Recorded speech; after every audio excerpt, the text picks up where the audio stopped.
So my next guest has been in real estate for almost 2 decades, and he has his own real estate firm in New York City, which is not an easy thing to do. Barlavi is with us, and Pej, it is so nice to have you with us. What is it like in the housing market in New York City? I can only imagine.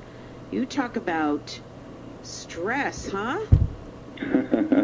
Well, I love it, so there's no stress on my end, but for buyers and sellers, definitely, I see it day in, day out. So what's the market like in New York City? Because I'm sure it's like Boston. It's hot right now. It's hard to find. Very hot. Yeah. Amazing. I mean, everything that we're in contract for is over asking, which is driving me nuts. Isn't that amazing? It is, and for on the buyer's broker side, it's just, it feels like sometimes you're not doing your job, trying to get the best price for your customers, and at the end, it's, they're buying it over asking. So, rentals are what? Averaging what in New York City right now for a one-bedroom? For a one-bedroom in a doorman building, you're looking around $3,150, $3,200 a month, and that's like a 700-square-foot apartment. Isn't that amazing? I had a friend who was living in the West Village in an old police barracks, an old police station building, which was a very funky, fabulous. It was one of the smallest apartments I've ever been in, and she was paying close to $3,000 for this place. You walk in, and it was just all there. Very small with a little step up. It was kind of cute that it did have a little step up, and one big window in the middle. That was it. And then you go up these scary side steps like a ladder to a tiny loft. I've seen those before. Yeah, and she loved it. She felt like she was just nestled into her little, a little safe haven in New York City. But, I mean, I couldn't believe she paid that much for it. Obviously, Frankie, neighborhoods.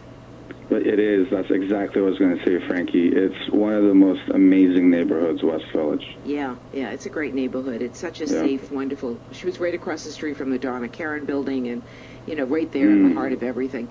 So, where are we, in your opinion, with real estate? Because New York and Boston are really not, and San Francisco are not the norm. The rest of the country, is booming, or what's happening? Where are we right now?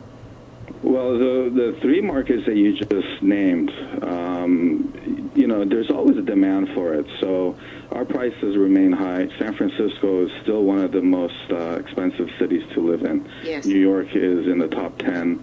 Boston, the same thing. But as a whole in the country, it has gone up a couple of percent in the last 6 months or so.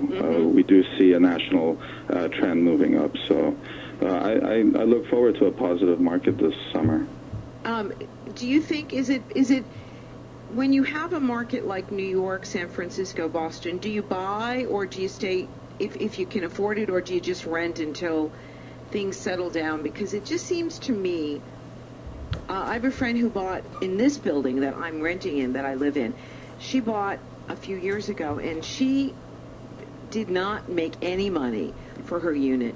She actually lost some money, not a lot. She lost a lot, but she bought at the height of the market, and then when they sold it, it was not at the height of the market, so she didn't get, and it took a long time for the unit to move in. It was a gorgeous unit, but it just was very highly overpriced. So where are we today? Are we at a place where, and I don't want to use New York, Boston, San Francisco, but other markets, it's more negotiable, don't you think? Oh, absolutely. Absolutely. And do we want to rent if we can, or do we want to own, or do we want to rent?